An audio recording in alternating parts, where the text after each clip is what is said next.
सब लोग के जय मसीह की అందరికి వందనాలు. परमेश्वर के बहुत धन्यवाद देता हूँ నేను ప్రభువుకి చాలా వందనాలు తెలియపరుస్తూ ఉన్నాను. क्योंकि परमेश्वर ने मुझे इस जगह में आने का ये मौका दिया ఎలాగంటే ప్రభువారు అక్కడ నుండి నేపాల్ దేశం నుండి మీ మధ్యకు ప్రభు నడిపించాడు. और पास्टर मधु का भी बहुत धन्यवाद देता हूँ ఫస్ట్ మధు గారికి కూడా వందనాలు తెలియపరుస్తున్నాను. क्योंकि उन्हें मुझे इधर आने के इनविटेशन करने के लिए మరి నేను ఇక్కడ రావడానికి ఆ దేశం నుండి ఇక్కడ రావడానికి నాకు ఆయన పిలిచారు మీ యొక్క పాస్టర్ గారు. क्योंकि हम जो देश का है మనం ఏ దేశంలో ఉన్నామో और हम सब मिलकर परमेश्वर का आराधना करते हैं. మనం ఏ దేశంలో ఉన్నాం మనమందరం దేవుని పిల్లలు ఎక్కడ కూర్చొని మన ప్రభువుకి ఆరాధించడానికే మనం ఉన్నాం. इन देश कुछ समय के लिए है.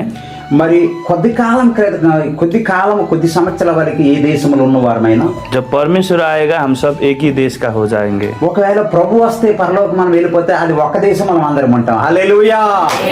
और हम स्वर्ग देश के होंगे उस टाइम में. మనమందరం పరలోక దేశంలో ఉంటాం మనం అందరం. और मैं आने के बाद में पास्टर मधु से बहुत बात कर रहा था रास्ता में. నేను వస్తున్నప్పుడు త్రావలో పాస్టర్ మధు గారు మరి అనేక విషయాలు మాట్లాడారు.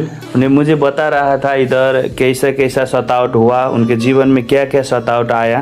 మరి మీ ఊరు పరిస్థితులు ఏంటి, మీ 4 కుటుంబాలకు వాళ్ళు ఎలా చేశారు, వాళ్ళు ఎలా చూస్తున్నారు, మీరు ఎలా బ్రతుకుతారని చెప్పారు మీ అయ్య గారు. और मैं परमेश्वर का बहुत धन्यवाद देता हूँ నేను మీ అందరి బట్టి దేవునికి వందనాలు తెలియపరుస్తున్నాను. क्योंकि उस टाइम में भी खड़ा होकर रहने के लिए. మరి ఆ సమయం నుండి మీరు ఈ దినం వరకు ఈ ప్రజల మధ్య నిలబడ్డారు మీ ఊర్లో. అంటే आज मैं एक कहानी बताने के लिए जा रहा हूँ. నేను ఒక కథ మీకు చెప్పడానికి ఇష్టపడుతున్నాను. बाइबल में अय्यूब की पुस्तक में हम सब ने वो कहानी पढ़ा है. మరి బైబిల్లో అనేకమైన ఉపమానాల కథలు ఇవన్నీ కూడా ఉన్నాయి.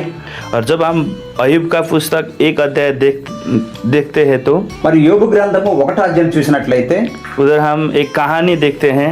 మనం ఒక కథ మనం చూడగలం. లైటింగ్ పెట్టి చూద్దాం. अय्यूब के जीवन में बहुत सारा समस्या आते हैं उस ఆయన टाइम में. జీవితంలో ఎన్నో సమస్యలు వస్తుండేవి యోబుకి. उसका उस टाइम में संपत्ति जो बगाल रहता है, भेड़ा रहता है, गधा रहता है. మరి ఆయన కాలంలో గొప్ప సంపద ఉంటుండేది. గుర్రాలు ఉంటుండే, ఏనుగులు ఉంటుండే, పశువులు ఉంటుండే, పక్షులు ఉంటుండే, ఆస్తి అంతస్తు ఉండేది, ఇక అంతా ఉంటుండేది యోబుకి. उनका वो पशु पंछी सब खत्म होता है उस ఆయన टाइम. పశువులు మొత్తం సంపద కూడా నాశనం అయిపోతారు. और उनका बेटा बेटी वो भी खत्म होते हैं. ఆయన యొక్క పిల్లలందరూ కూడా చనిపోతారు.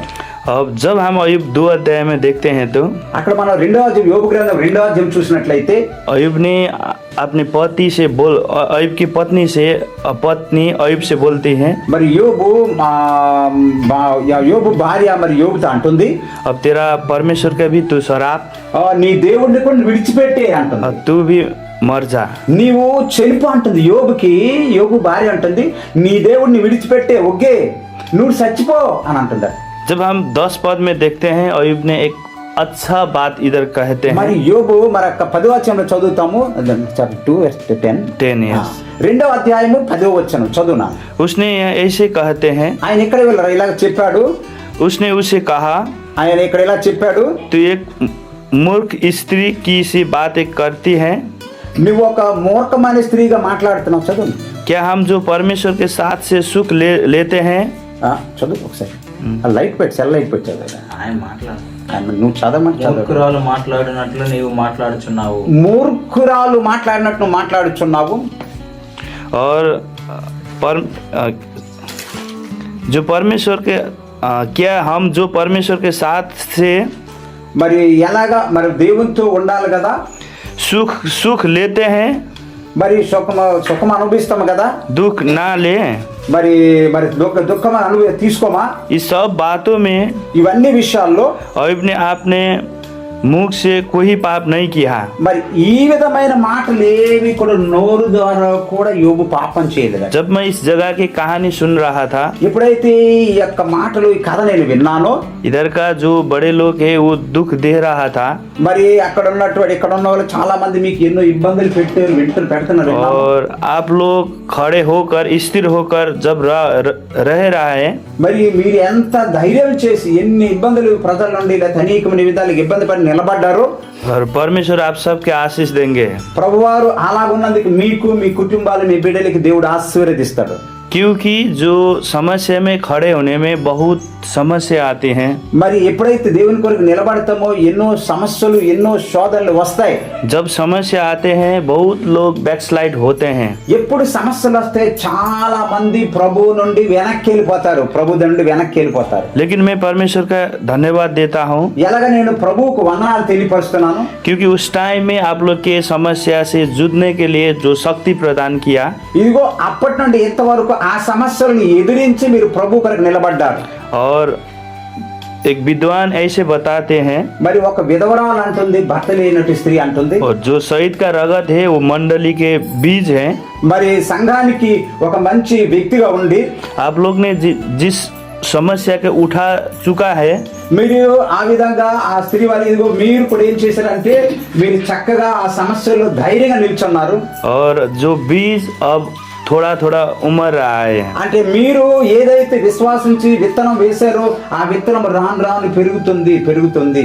और जब इस जगह में या आंध्र प्रदेश में वो बीज बढ़कर बहुत आशीष लेके आएंगे। ఇదిగో మీలాగని మీతో ఉన్నవారు కూడా మీరు విత్తిన విత్తనం అది పెరిగి మొత్తం ఈ ప్రాంతాలలో కూడా అభివృద్ధి जब చెందుతారు. परमेश्वर आएंगे ఎప్పుడైతే దేవుడు వస్తాడో वो आप सबके धन्यवाद देते हैं, ఇదిగో అప్పుడు దేవుడు వందనాలు మీకు తెలియపరుస్తాడు. क्योंकि ऐसे परिस्थिति में भी आप खड़ा होकर सुसमाचार के काम कर रहा కారణం दिख रहा ఏంటంటే है। ఇలాంటి పరిస్థితుల్లో మీరు ప్రభు కొరకు ఆయన రాజ్యం కొరకు నిలబడి ముందుకెళ్తున్నారు. इसलिए फिर मैं आज आप सबके उत्साह देना चाहता हूँ। నేను మరొక్కసారి ఇదిగో మీ అందరికి నేను ఏం చేస్తానంటే మీకు ఉద్యోగపరుస్తున్నాను. హల్లెలూయా.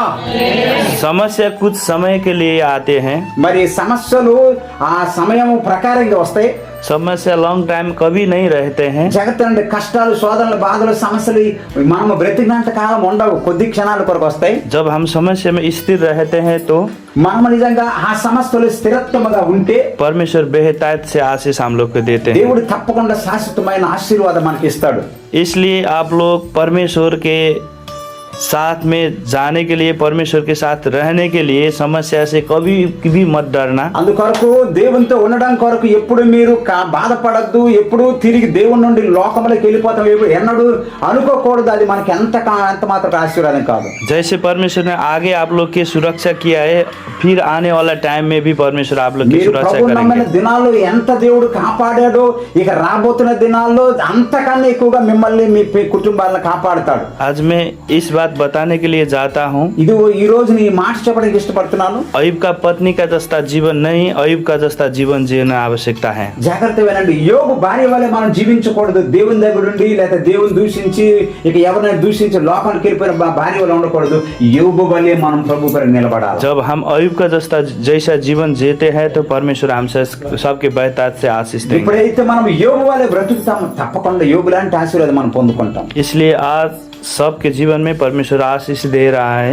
అందుకే మిమ్మల్ని అందరినీ కూడా దేవుడు ఆశీర్వదించడానికి వెళ్తున్నాడు. क्योंकि उस कठिन परिस्थिति में खड़े होने के लिए ఎందుకంటే ఆ కఠినమైన పరిస్థితులు మీరు నిలబడ్డారు కనుక. और बहुत लोग का मसीहा में जीतने के लिए। మరి చాలా మంది మీతో పాటు ప్రభువునందు జీవించడానికి వస్తారు. एक दिन जब आप लोग प्रभु के साथ में खड़ा होंगे, उस टाइम परमेश्वर आप सबके लिए आप सबके धन्यवाद देते हैं। ఇదిగో మీరు ప్రభు నమ్ముకున్నారు ఆనాటి నుండి ఈనాటి వరకు ఈ గ్రామంలో మీరు మీ కుటుంబం నిలబడ్డాయంటే మీ తరపున దేవునికి వందనాలు తెలియపరుస్తున్నాను. इसलिए मैं फिर एक बार बोलना चाहता हूँ, అందుకొరకు నేను మరొకసారి మీకు ఆ మాటలు చెప్తున్నాను. वो जो समस्या कुछ समय के लिए आते हैं, ఆ సమస్యలు కొద్ది కాలం కింద వస్తాయి. उस समस्या के पीछे मत डरना।